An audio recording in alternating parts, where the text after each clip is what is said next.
Bienvenidos a su programa Respuestas del Maestro, donde el más grande objetivo del maestro José Briceño es bendecir a sus oyentes al darle respuestas a sus interrogantes con la iluminación revelada en las Sagradas Escrituras. Prepárense para obtener respuestas a sus preguntas en su programa Respuestas del Maestro.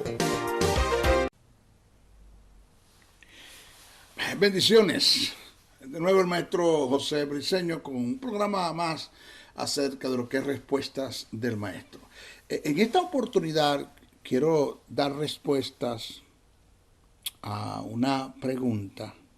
Varias veces me la han escrito por mi correo acerca de la posibilidad de que María, la madre de Jesús, haya tenido otros hijos, además de Jesús. Y hubo uno de ellos que me llamó y me dijo, maestro, es que hay un sacerdote que de paso es venezolano, que él se encarga de invitar a algunos líderes que representan el Evangelio, protestantes, para hacerles preguntas y litigar y discutir con ellos. Y muchas veces como dejarlos en ridículo ante la comunidad que él pastorea o que él dirige, una iglesia universal católica. Y él se presta para esto. Él es venezolano. Creo que su nombre, y ustedes van a ver que por primera vez el maestro José Briceño da un nombre. Nunca utilizo los medios para esto, pero se corre la necesidad de hacerlo con el respeto que se merecen todos los que me están escuchando y el respeto que se merece este señor. Se llama Luis Toro. Él nació en Venezuela, Barinas, un campo por allá. Él es un sacerdote que él se presta, ¿no? Se presta para esto, para estar invitando a los líderes cristianos, tú sabes, para litigar con ellos y dejarlos en ridículo. Y hasta cierto punto ha tomado una famita, una cierta fama. Y he visto algunos de sus entrevistas y de sus confrontaciones que ha tenido. Y una de las cosas que me ha llamado a mí la atención es que él no invita a gentes que conocen el texto sagrado. Porque es que lo he podido ver, me he dedicado a analizar, ¿no? Y la mayoría de la gente que él invita son gentes que verdaderamente me da dolor decirlo, hasta pena decirlo, porque son representantes de nuestra iglesia, del cuerpo de Cristo. La mayoría de gente que él invita, por lo que veo, es por lo que yo veo en la respuesta que dan, de las preguntas que le hacen, no conocen el texto sagrado. No tienen, desde el punto de vista polifacético, exegético y sistemático, no conocen el texto sagrado. Por tanto, pues, cuando ellos se exponen, este señor, Luis Toro, agarra y los envuelve en su falsa teología, en su propia interpretación desde el punto de vista católico, la doctrina católica, y los envuelve. Imagínate, ellos que no conocen el texto sagrado y este hombre que les mete la falsa doctrina los envuelve y se los come y queda bien delante de toda la comunidad que él representa y lo aplauden. Ganó nuestro padre, Luis Toro ganó. Pero ¿a quién está entrevistando? ¿A quién invitó? A mí no me ha invitado todavía. De paso, si me invita no voy, porque yo no me presto para eso, para estar litigando, ni discutiendo, ni demostrándole a la gente que yo sé, porque yo conozco a dónde Dios me ha puesto, el lugar que Dios me ha dado, el conocimiento que Él me ha confiado. Yo estoy claro en el asunto. Y en este caso, él le hizo una pregunta a un pastor, creo que es, de la iglesia protestante, evangélico, y le dijo que le demostrara dónde dice la Biblia que Jesús tuvo más hermanos. Lo primero que hay que tomar en cuenta es, oiga bien, preste atención, nunca, pero nunca de los nunca, el seno de la Iglesia Católica, hablando de sus líderes, cleros, el Papa, ninguno de ellos ha declarado, decretado ni ha defendido la perpetua virginidad de María. En ninguna parte eso se ha decretado. Porque, mire, para que una verdad se convierta en un dogma de fe, hablando entre el seno de la Iglesia Católica, tiene que ser decretada por un concilio ecuménico o por el mismo Papa. Resulta que eso ningún concilio ecuménico ni el Papa, ninguno de ellos, ninguno, ha decretado, ni declarado, ni vociferado, ni enseñado la perpetua virginidad de María. Ninguno de ellos lo ha defendido porque no es bíblico ni es escritural. Ahora, si hay aisladamente algunos sacerdotes, curas, líderes católicos, cleros, que han defendido, ellos mismos se han dado la atribución de decretarlo, cosa que el Papa no lo ha hecho, ni el concilio lo ha hecho, y lo han vociferado y divulgado, como el caso de este señor, Luis Toro. Él se da esa atribución, porque ni el Papa ni el Concilio Católico lo ha hecho, pero él lo hace. Ahora, eso no es una doctrina de fe de la Iglesia Católica, para comenzar por allí. Pero fíjense esto, cómo la Biblia está llena de textos y de pasajes que demuestran que sí tuvo María más hijos después de Jesús. Fíjense esto.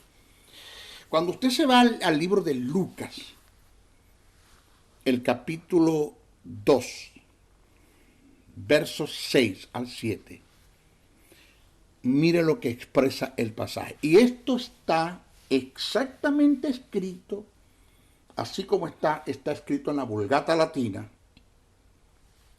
así se escribió en la Biblia latinoamericana, que es la Biblia que utilizan los católicos, es la Biblia que utiliza Luis Toro, debe acudir y leerla bien.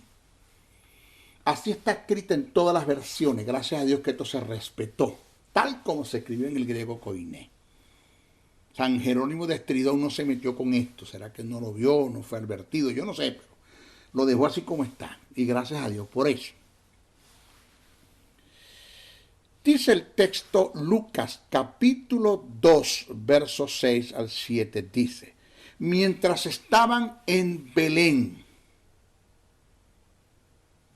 llegó para María el momento del parto, de su alumbramiento. Mira lo que dice el verso 7 ahora. Y dio a luz a su hijo primogénito. No se le olvide eso. Primogénito.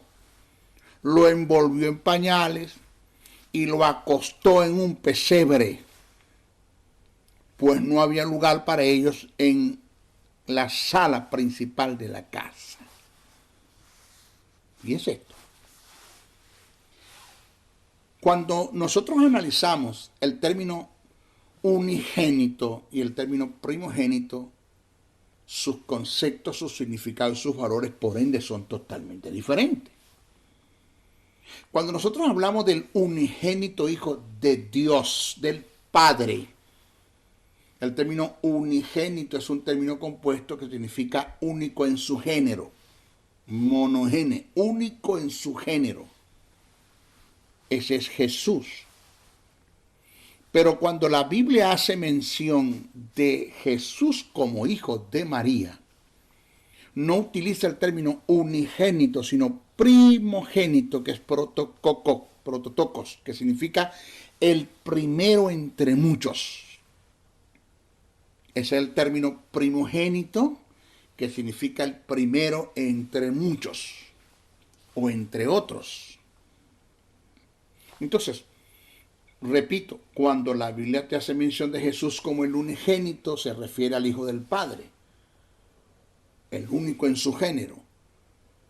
Y esto es antes de resucitar, porque cuando usted va al texto sagrado, que Jesús muere y resucita al tercer día, no sé si usted lo analiza bien, Jesús resucitó como el primogénito, no como el unigénito Hijo de Dios.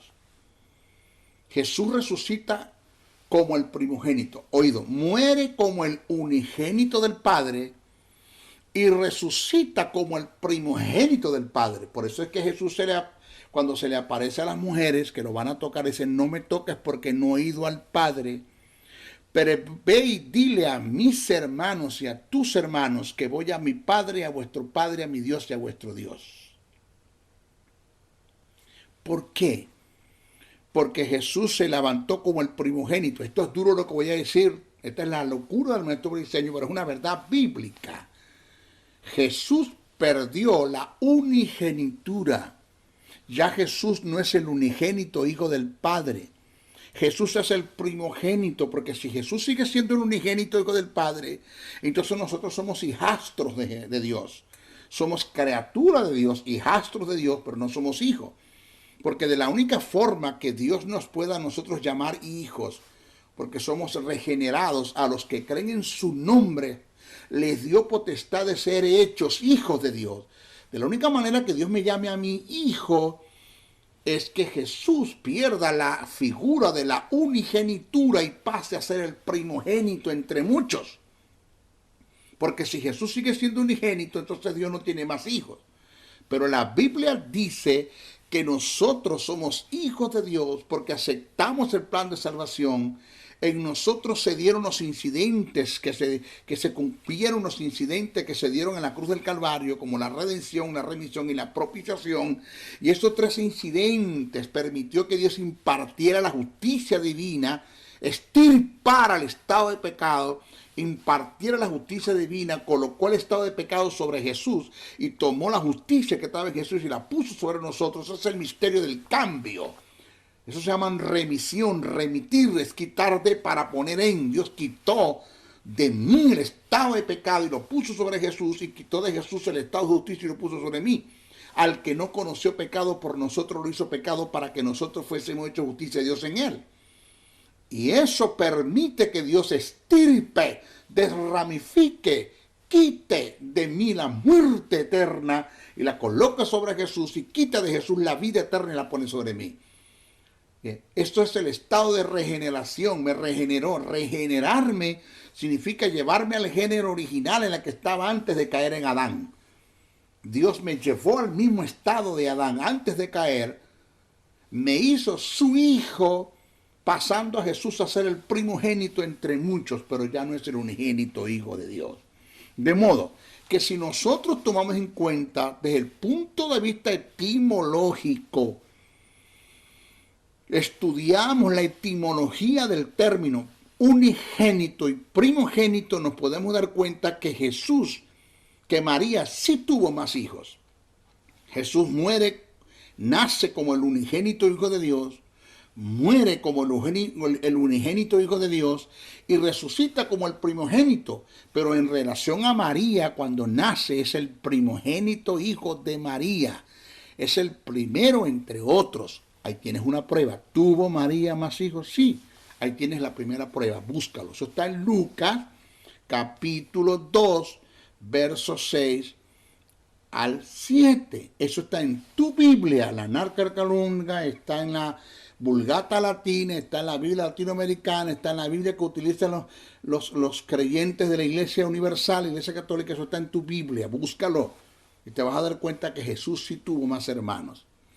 Lo otro del caso, si usted te das cuenta, cuando buscas la palabra en Lucas, el capítulo 8, versos 19 al 20, la Biblia habla acerca de los hermanos de Jesús. Ahora, este señor, Luis Toro, niega este pasaje como para aceptar de que Jesús sí tuvo hermanos, porque supuestamente está hablando de hermanos entre la fe. Resulta que el término hermanos que se presenta en el texto sagrado solo tiene dos aplicaciones. Uno, para hablar de los hermanos de la fe, los redimidos por Cristo, los regenerados, los que son lavados por la sangre, los que forman parte de la iglesia, que es el término que utiliza mucho el apóstol Pablo para referirse al cuerpo de Cristo, a la comunidad cristiana los llama hermanos. Pero el término hermanos también es utilizado para hablar desde el punto de vista genético, nacidos de un mismo padre, una misma madre, o nacidos de la misma madre o engendrados del mismo padre. O sea que cuando mi padre engendra a un hijo, aunque no sea con mi madre, es mi hermano.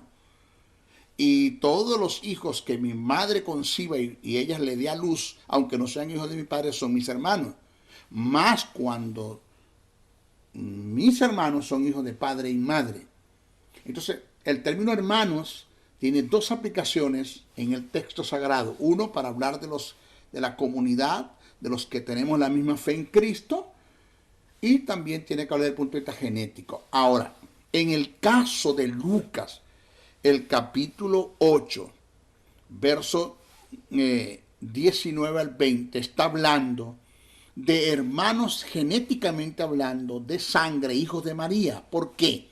No se puede estar refiriendo a los hermanos de la fe, porque la Biblia dice bien claro que los hermanos de Jesús no creían en él. Dice el texto sagrado. Fíjate cómo dice Juan el capítulo 7, verso 1 al 5. Dice así. Después de estas cosas andaba Jesús en Galilea, pues no quería andar en Judea, porque los judíos procuraban matarle. Estaba cerca la fiesta de los judíos, la de los tabernáculos, y le dijeron sus hermanos. No está hablando de la fe, porque no existía la iglesia todavía. Cristo no había muerto en la cruz del Calvario, no estaba la fe cristiana basada en Jesús como el resucitado entre los muertos. ¿De qué hermanos se está hablando? Está hablando de hermanos genéticamente, hijos de María, hijos de José. Dice así, repito, después de estas cosas andaba Jesús en Galilea, pues no quería andar en Judea porque los judíos procuraban matarle. Estaba cerca la fiesta de los judíos, la de los tabernáculos. Y le dijeron sus hermanos, sal de aquí y vete a Judea para que también tus discípulos, que no está hablando de sus hermanos, sino tus discípulos, vean las obras que haces. Porque ninguno que procura darse a conocer hace algo en secreto.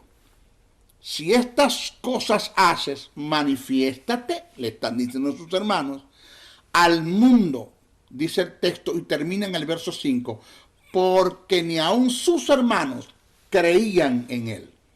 Entonces aquí el término hermano no está hablando, no se está refiriendo a los de la fe, se está refiriendo a los hermanos genéticamente, hijos de María. Fíjense lo que dice Lucas, el capítulo 8, verso 19 al 20. Dice así, entonces su madre y sus hermanos, si está hablando de la fe, diga entonces sus hermanos, incluyendo su madre que también es su hermana en la fe, pero no está hablando de eso. Entonces sus madres y sus hermanos vinieron a él, pero no podían llegar hasta él por causa de la multitud. Y se le avisó a Jesús diciendo, tu madre y tus hermanos están afuera y quieren verte. ¿De qué madre y de qué hermanos se está hablando? Está hablando de la madre, esa mujer que lo parió, y está hablando de sus hermanos, hijos de la misma mujer que lo parió, que también los parió a ellos y que son hermanos de Jesús. Eso es lo que está hablando. No me puede estar hablando del hermano de la fe porque ellos no creían en Jesús. Oiga, no creían en Jesús. Por otra parte, Pablo en Gálatas, en el capítulo 1, verso 19, dice y se refiere a Jacobo, Santiago, el hermano de Jesús. Dice así, cito, pero no vi a ningún otro de los apóstoles, sino a Jacobo, el hermano del Señor Jesús. ¿Dónde está eso? Gálatas capítulo 1, verso 19. ¿Tenía Jesús más hermanos? Sí. ¿Por qué este señor Luis Toro dice que no? Y llama e invita a líderes cristianos evangélicos que representan la iglesia evangélica a litigar y a que le demuestren, lamentándolo mucho, el fundamento que ellos tienen doctrinalmente, el conocimiento es muy, lamentándolo mucho, no tiene fuerza, por muchas razones. Pero óigame, sí tuvo Jesús más hermanos, claro que sí. Ahora, lo duro del caso, y lo vuelvo a repetir, nunca se ha declarado ni decretado como dogma de fe en el clero católico, ni siquiera el Papa lo ha declarado y lo ha decretado, la perpetua virginidad de María. Nunca lo han hecho. Entonces, para que una verdad o para que algo que esté dentro de la iglesia como doctrina y dogma de fe pase a ser, por ende, dogma de fe, una creencia entre la comunidad cristiana católica, eso tiene que ser decretado por un concilio o por el Papa directamente. Resulta que ni el concilio ni el Papa, ninguno de ellos han defendido la perpetua virginidad de María. Es un problema de mala interpretación, de mala aplicación, y considero que es una falta de respeto de este señor estar invitando, de paso, ya repito, gente que tiene muy poco conocimiento del texto sagrado para litigar y dejaros en ridículo y quedar él como tú sabes, la mamá de los pollitos, el eslabón perdido, la gaseosa del mundo, el tapón del océano, la gaseosa del desierto, o sea, quedar él como el que sabe, ¿no? Bueno, lamentándolo mucho, aquí en muchas cosas se ha equivocado, pero bueno. Se despide el maestro José Briceño, y esto lo hago con la finalidad de que ya me han llamado, maestro, pero cuando usted se va a levantar, defienda esto, haga algo. Pero es que como yo no estoy para esto. Por ahí me invitó un sacerdote católico de España, teólogo español, invitándome a litigar y a discutir y a entrar en un foro para discutir pasajes bíblicos, porque escuchó de mí decir una verdad, que la Biblia en ninguna parte, en Mateo 24, Lucas 21, Marcos 13, Apocalipsis 6, que tiene que ver con el mensaje de Jesús en relación a la gran tribulación, a la semana número 70, la que habló el profeta Daniel, y parte de ello que se cumplió ya en el año 70, en el gobierno de Tito Vespasiano. Me escucharon hablar decir que la iglesia no está mencionada en estos pasajes. Y él dice que yo estoy equivocado, que me reta para que hagamos un foro, un reto y discutamos, pero yo no me presto para eso. Como no le hice caso, para ahí sacó una gallina con un pañal, así, sacó una gallina y le puso un pañal y le colocó abajo el maestro José Briceño. O sea, me llamó gallina, me llamó que yo estaba en pañales, el pañal es indicativo de que estoy evacuado, que estoy orinado, que estoy asustado, que no quiero litigar con él y para usted de contar. Muchos de mis discípulos a nivel nacional e internacional le dijeron para que comiera y guardara, y yo tuve que llamarlos o escribirles a todos y decirles que por favor no hagan eso. La autoridad y la defensa no son compatibles, jamás. Yo voy a caer. Está discutiendo, de paso Pablo dijo que la palabra no es para litigar, ni para discutir, ni para contender. Para nada, que no entremos en esas cosas, dice el apóstol Pablo. Yo estoy seguro de lo que estoy enseñando y ya, punto. Así, estoy claro en lo que estoy enseñando. Bueno, se despide el maestro José Briceño hasta nuestra próxima oportunidad. El Eterno nos bendiga. Bendiciones, bendiciones, bendiciones. Gracias por acompañarnos en Respuestas del Maestro. Para realizar tus preguntas en un próximo programa, envíalas a través de los correos respuestasdelmaestro77@gmail.com, respuestasdelmaestro77@hotmail.com. Mil bendiciones y hasta una nueva edición.